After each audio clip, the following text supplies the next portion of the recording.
Now, there were times when there were kings like Maharaj Parikshit, who was like the lion, who would chastise anybody who was trying to, kill a cow or. But these days, in absence of that, the society is degraded. We don't have leaders like Parikshit Maharaj. So as a result, we see meat eating, slaughterhouses, all this illicit sex, intoxication, it's on rise. And this is creating a lot of chaos. But Mother Earth, in spite of all the atrocities, all the slaughter which is happening, actually most of us, just recently about last week, I was reading a book. Although I have been taking presentations on vegetarianism, on meat eating, but what we know of is tip of an iceberg. What's happening in the world, what they actually do to the animals, what happens in a slaughterhouse. Most of us, even though we have heard about, even though we are practicing vegetarianism, we have no idea. Even after years and years of talking on this subject, I had no idea. Or very little idea. It is said that in a typical slaughterhouse, typical in US, 300 animals are killed per hour.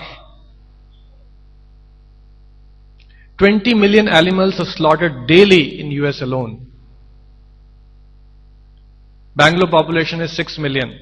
Some 5 deaths happens of swine flu, it becomes a headline. 2 died in Karnataka, 1 died here, 4 in Pune, following are in hospitals. 20 million, 3 times the Bangalore population, or 4 times the Bangalore population is wiped out in a day in US. In the previous verse we heard about Praja. Praja means living entities born in the kingdom. So Mother Earth, and what kind of torture? These days it is said that there was a time when people used to eat meat, but it was of normal animals, farm animals. They'll take a goat, they'll slaughter it and they'll eat it. But these days, this whole farms where the animals are bred, right from the insemination,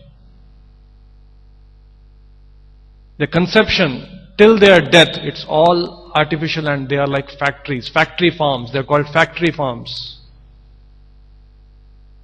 It's no more a normal animal which is walking around. Suddenly there's a hen which is there walking around in the neighborhood, and some people want to eat it, they cut it and they eat it.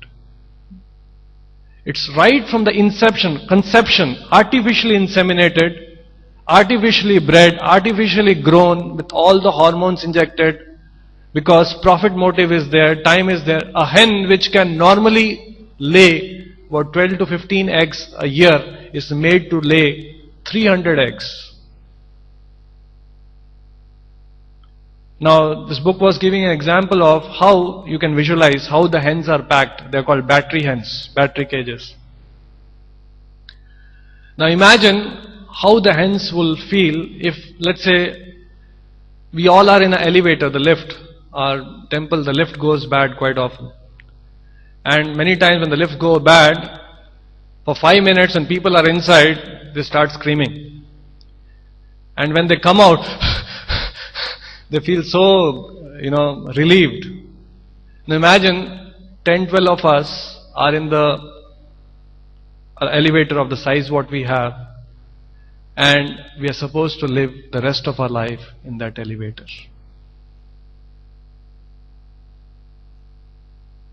Can't sit, can't walk, crammed in one place.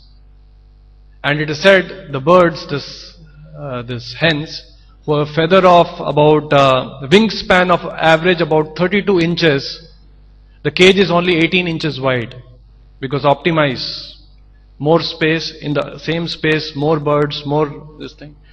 So wingspan is 32 inches, the cage size is only 18, so they can't even spread their wings. And they're all tightly packed, called battery cages. Now, imagine when everyone is so tightly packed in an elevator like this, 8, 10 of us, all crammed inside, and not for 3 hours, 2 hours. Maybe imagine, visualize, for the rest of the life you have to be there. How much you will feel agitated, uncomfortable, you will feel irritated, angry, somebody makes a noise, already you are uncomfortable. So what happens is hens start pricking each other with the beaks. We used to have a video, Meet Your Meat, but I never knew why they're cutting the beaks. They were cutting the beaks. It's because the hen starts pricking each other. So they cut the beaks so that the hens won't peck each other.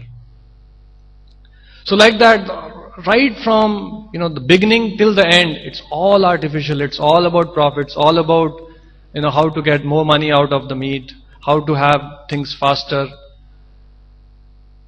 And with all the atrocities, so many, George Bush, President George Bush, in a presidential address, when he talked about the world is going in chaos, terrorism is on rise, then he said, let's have a nobler world where people will be more kind. Let's aim for that. George Bush, he made a presidential address. Let's aim for a nobler world where people will be more kind. And immediately after the presidential address, the dinner party was of veal. Veal was served to all the dignitaries. How ironical it is. Let's have a kinder world. Veal, most of you are probably aware, it's flesh of a young calf. It's made to stand in a cage for months together, and when it starts trembling, the flesh becomes even more tender, and after 3-4 months it's sent to the slaughterhouse. So here Prabhupada is mentioning Mother Earth excuses a little child, just like a child makes mistake 1 time, 2 times, the child makes, Mother Earth excuses. Parents are always tolerant to children for all sorts of mischievous acts. So if Krishna, sometimes people say, why Krishna is allowing tsunamis, why Krishna is allowing natural disaster, why so much suffering or so much misery in this world? Actually, Krishna is very, very kind. In fact, we should ask why Krishna is so tolerant.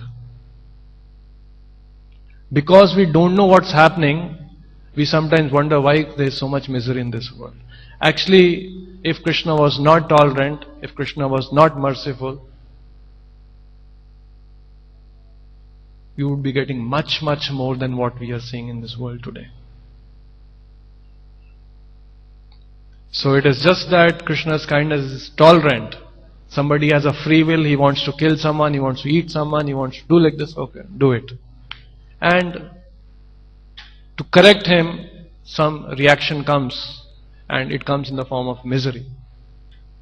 And today we see in the world, now we have swine flu, before that we had avian flu, all these things, new diseases are coming. It's basically when we are inflicting pain, fear to the animals, it will come back to us. It will come back to us, and as we move forward, just like the other day we saw so many people coming with this mask, a time will come when all the people will be wearing masks. It was said in 1910 or something, somewhere someone suggested that this water can be packed in a bottle. Somebody laughed. Water is available everywhere. Who will buy water? It's freely available. Who will buy water? So it is said, it's predicted a time will come when you will get oxygen bottled. The air will get so polluted, water will get polluted, whole thing. Just like today, you'll have to go to the market and say, give me oxygen.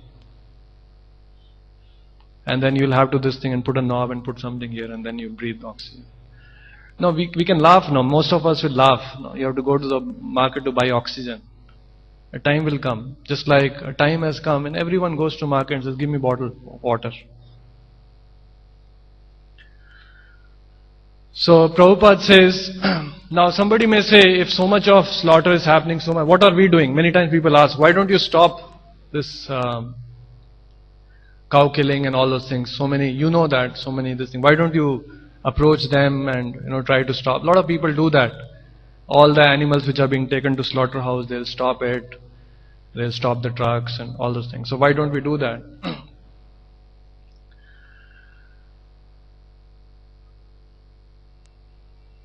The main point here is that is a symptom. Slaughter, meat eating, intoxication, gambling, all the illicit sinful activities is a manifestation of a demoniac tendency, demoniac mentality. If you stop by force, just like a lot of states tried to put a ban on liquor, and suddenly liquor sale in the adjacent state will increase, because tendency is there. So artificially repressing the tendency, demoniac tendency, will not solve the problem.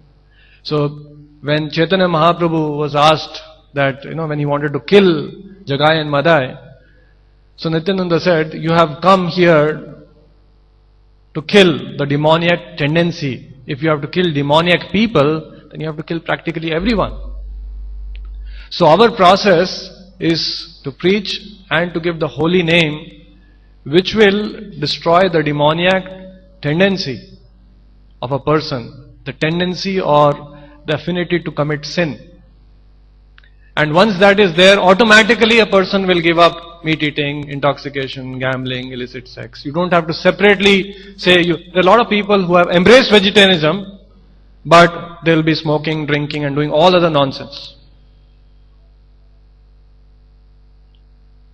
So whereas the process what we have is to make people Krishna conscious. There was another lecture in which Prabhupada says, we are not promoting vegetarianism. Somebody made a book in which they had depicted all the animal slaughter and how the animal, just like PETA, this one the organization which does that, promote vegetarianism. So Prabhupada says, we are not here to promote vegetarianism. Somebody wanted to write an article with all the pictures of animals slaughtered and just to, says we want people to be Krishna conscious. When they become Krishna conscious, automatically they'll become vegetarians. So if we become Krishna conscious, if we give the holy name, just like example of Mrigari, when he became a hunter, he was so fond of killing. When he became a devotee, automatically he was even reluctant to kill an ant accidentally. So change of heart happens. So that's our process. Our process is not to individually stop meat eating, go and stop drugs or alcohol or something like that. Because even if you stop that, people will take to it by hook or crook. People will find ways and means.